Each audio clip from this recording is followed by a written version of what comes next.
아멘. 말씀 보겠습니다. 야고보서 2장 1절에서 13절 말씀입니다. 야고보서 2장 1절에서 13절 말씀.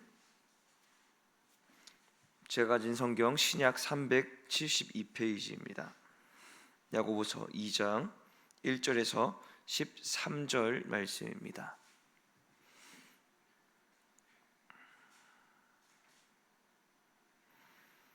야고보서 2장 1절에서 13절 말씀 합독하도록 하겠습니다. 같이 읽겠습니다. 시작.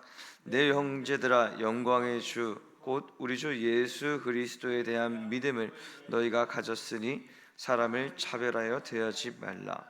만일 너희 회당에 금가락지를 끼고 아름다운 옷을 입은 사람이 들어오고 또 람루한 옷을 입은 가난한 사람이 들어올 때에 너희가 아름다운 옷을 입은 자를 눈여겨보고 말하되 여기 좋은 자리에 앉으소서 하고 또 가난한 자에게 말하되 너는 거기 서 있든지 내 발등상 아래에 앉으라 하면 너희끼리 서로 차별하며 악한 생각으로 판단하는 자가 되는 것이 아니냐. 내 사랑하는 형제들아, 들을지어다. 하나님이 세상에서 가난한 자를 택하사 믿음에 부유하게 하시고 또 자기를 사랑하는 자들에게 약속하신 나라를 상속으로 받게 하지 아니하셨느냐. 너희는 도리어 가난한 자를 업신 여겨두다. 부자는 너희를 억압하며 법정으로 끌고 가지 아니하느냐. 그들은 너희에게 대하여 일컫는 바 그 아름다운 이름을 비방하지 아니하느냐. 너희가 만일 성경에 기록된 대로 내 이웃 사랑하기를 내 몸과 같이 하라 하신 최고의 법을 지키면 잘하는 것이거니와 만일 너희가 사람을 차별하여 대하면 죄를 짓는 것이니 율법이 너희를 범법자로 정죄하리라.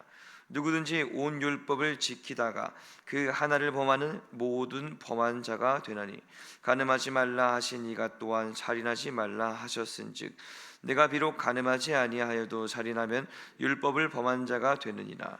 너희는 자유의 율법대로 심판받을 자처럼 말도 하고 행하기도 하라. 긍휼을 행하지 아니하는 자에게는 긍휼 없는 심판이 있으리라. 긍휼은 심판을 이기고 자랑하느니라. 아멘. 자, 오늘은 말씀 야고보서 2장 1절에서 13절 말씀으로 사랑을 받았으면 사랑을 베풀어라 라는 제목으로 함께 말씀 나누도록 하겠습니다. 자, 오늘 본문을 보면은 차별에 대해서 기록하고 있는 것을 우리가 볼 수가 있습니다. 전체적인 이 내용을 봤을 때 사람을 차별하지 말라라는 내용이 기록이 되어 있으며 그 안에는 사람을 차별하는 것이 곧 율법을 어기는 것으로 기록이 되어 있습니다. 오늘 본문의 주제가 드러난 부분이 1절에 기록이 되어 있죠. 1절을 보시면 내 형제들아, 영광의 주 곧 우리 주 예수 그리스도에 대한 믿음을 너희가 가졌으니 사람을 차별하여 대하지 말라라고 쓰여진 것을 볼 수가 있습니다. 1장에서와 마찬가지로 야고보는 계속해서 그리스도를 믿는 이 믿음을 가진 자들에게 메시지를 전달하고 있습니다. 그리스도를 통해 믿음을 가진 자들이라면 사람을 차별하여 대하지 말라라고 말이죠. 개역개정에서는 이 차별하여 대하지 말라라고 기록이 되어 있는데 현대인의 성경을 보면은 이 부분이 보다 구체적으로 기록이 되어 있는 것을 볼 수가 있습니다. 개역개정에서 차별하여 대하지 말라라고 끝나지만 현대인에서는 사람의 겉모양을 보지 말라라고 기록되어 있는 것을 볼 수 있습니다. 다시 말하자면 오늘 본문에서 말하는 이 차별은 본다라는 감각기관을 통해서 들어온 자극을 생각하고 판단한 결과라고 볼 수가 있는 것이죠. 그러나 여러분, 사람은 알다시피 결코 이 감각을 수용하는 기관이 시각만 존재한다는 것이 아님을 알 수 있죠. 청각도 있고 후각도 있고 미각도 있으며 촉각도 있습니다. 이 모든 기관들을 통해서 몸 안으로 들어온 정보들은 이 사람의 뇌에 전달되어 인지하게 되는데 그 과정에서 주관적인 생각이 들어간다, 개인적인 생각이 들어간다 하면은 판단하게 되는 것입니다. 그러므로 차별이라는 것은 사람이 지니고 있는 감각기관들을 통해서 사람이나 사물 등을 있는 그대로 바라보는 것이 아니라 그 안에 자신이 주관이 들어간 것임을 알 수가 있죠. 야고보는 이것을 경계했습니다. 그리스도인이라고 칭하는 믿음의 사람들이 이 육적인 시선 또는 육적인 감각을 버리지 못해서 세상이 바라보고 세상이 받아들이는 것을 똑같이 바라보고 똑같이 받아들이고 있었던 상황이었기 때문입니다. 2절에서 4절 말씀을 한번 우리 같이 읽어보도록 할까요? 오늘 본문 2절에서 4절 말씀입니다. 같이 읽겠습니다. 시작. 만일 너희 회당에 금가락지를 끼고 아름다운 옷을 입은 사람들이 들어오고 또 남루한 옷을 입은 가난한 사람이 들어올 때에 너희가 아름다운 옷을 입은 자를 눈여겨보고 말하되 여기 좋은 자리에 앉으소서 하고 또 가난한 자에게 말하되 너는 거기 서 있든지 내 발등상 아래에 앉으라 하면 너희끼리 서로 차별하며 악한 생각으로 판단하는 자가 되는 것이 아니냐. 아멘. 자, 2절의 말씀과 3절의 말씀을 보면은 판단하는 것이 바로 이런 것임을 말하고 있습니다.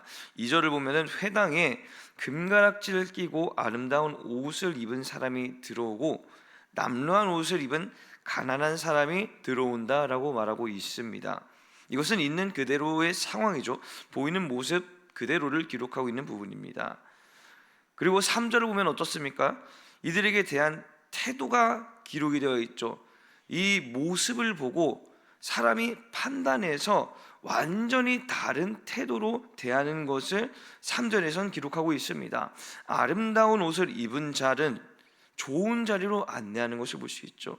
그러나 가난한 자에게는 거기 서 있든지 발등상 아래에 앉으라라고 말하는 것을 볼 수가 있습니다.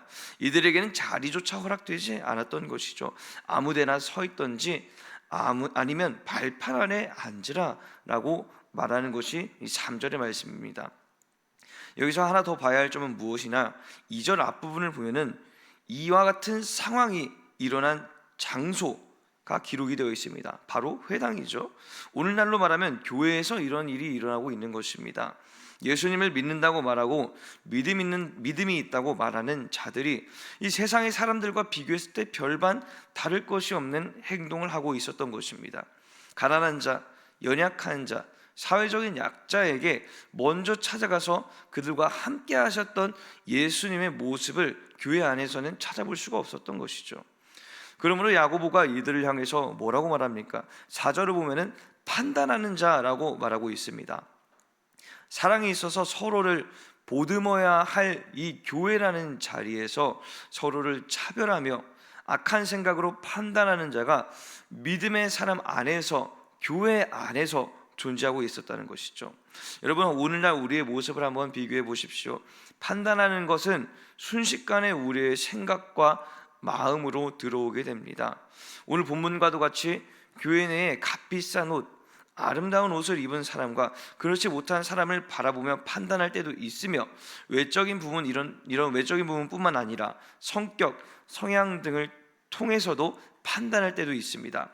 외적으로 가난한 자들이며 또는 내적으로 가난한 자들도 있는데, 이 사랑의 공동체이며 섬김의 공동체인 교회 안에서 성도로 부름받은 우리들은 서로를 향하여서 사랑하는 자로 서 있는지 아니면 서로를 향하여서 판단하는 자로 서 있는지 한번 자신을 돌아볼 필요가 있는 것이죠. 그렇다면 우리 하나님께서는 이러한 가난한 자들을 어떤 시선으로 그리고 어떻게 바라보고 있으십니까? 5절 말씀을 한번 같이 읽어보도록 하겠습니다. 오늘 본문 5절 말씀입니다. 같이 읽겠습니다. 시작. 내 사랑하는 형제들아 들을지어다. 하나님이 세상에서 가난한 자를 택하사 믿음에 부유하게 하시고 또 자기를 사랑하는 자들에게 약속하신 나라를 상속으로 받게 하지 아니하셨느냐. 아멘. 하나님께서는 가난한 자들에게 하나님의 나라를 약속하셨습니다. 사람들은 하대하며 별 볼 일 없는 사람으로 취급할 때 오히려 하나님께서는 그들에게 손을 내미셨죠. 여러분, 마태복음 5장 3절을 보면은 뭐라고 기록이 되어 있습니까? 심령이 가난한 자는 복이 있나니 천국이 그들의 것이미요 라고 기록이 되어 있습니다. 하나님께서는 마음이 가난한 자를 부르십니다. 그리고 그들에게 하나님의 나라를 약속하며 상속으로 받게 하셨습니다. 2절과 3절에 나온 믿음의 사람들과는 반대되는 행동이죠. 부유한 자들을 귀하게 여기고 가난한 자들을 천하게 여긴 것과 달리 하나님은 가난한 자들을 하나님의 나라를 상속하시며 그들을 높이셨습니다.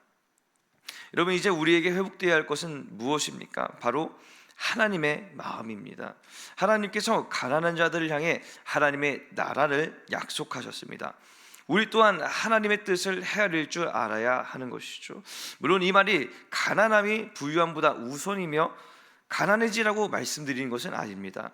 세상과는 다른 기준과 다른 가치를 믿음의 사람은 가지고 있어야 한다는 것이죠. 세상에서 가난하다고 무시받으며 돈 있는 자들을 VIP로 모시는 이 사회적 관념이 교회를 물들이면 안 됩니다. 사람은 모두 존귀한 자입니다. 하나님의 창조물이죠. 그러므로 한 사람 한 사람을 바라볼 때 자신의 판단이 들어가서는 안 되며 그로 인해 차별을 두지도 말아야 합니다. 기억하시고 세상의 가치관에 지배받는 삶을 사는 것이 아니라 하나님의 가치관에 따르는 삶을 살아가시는 저와 여러분 되시기를 축복합니다. 그렇다면 하나님의 가치관을 따라 사는 삶을 살아가기 위해서 우리는 어떻게 해야 합니까? 사람을 차별하려고 판단하려고 하는 그 마음이 불쑥불쑥 우리의 생각 가운데 들어오려고 할 때 우리는 어떻게 해야 하는 것인가요? 우리 8절과 9절 말씀을 한번 같이 보도록 하겠습니다. 오늘 보면 8절, 9절 말씀입니다. 같이 한번 읽어볼까요? 시작. 너희가 만일 성경에 기록된 대로 내 이웃 사랑하기를 내 몸과 같이 하라 하신 최고의 법을 지키면 잘하는 것이거니와 만일 너희가 사람을 차별하여 대하면 죄를 짓는 것이니 율법이 너희를 범법자로 정죄하리라. 아멘. 자, 8절과 9절을 보면 알 수가 있죠. 내 이웃 사랑하기를 내 몸과 같이 하면 잘하는 것이지만 사람을 차별하여 대하면 죄를 짓는 것이다 라고 8절과 9절에서 말하고 있습니다. 그러므로 우리는 무엇을 할 수 있습니까? 사람을 차별하려는 마음이 생기고 판단하려는 마음이 생길 때 우리는 그 사람을 사랑하는 마음을 달라고 구해야 하는 것이죠. 하나님께서 우리를 차별하지 않으시고 모두에게 하나님의 사랑을 베푸신 것과 같이 우리도 차별하지 않고 만나는 모든 사람을 사랑으로 안을 수 있게 해달라고 말이죠. 여러분, 8절과 9절을 말하면서 야고보는 내 이웃 사랑하기를 내 몸과 같이 하라 라는 이 말을 통하여서 이 말을 뭐라고 표현했느냐, 최고의 법이라고 표현한 것을 우리가 볼 수가 있습니다. 자, 여러분 한번 법이라는 말을 보십시오. 대한민국에 사는 모든 사람들은 대한민국 안에서 제정된 법을 지키며 살아가야 하는 준법 정신을 가지고 있어야 합니다.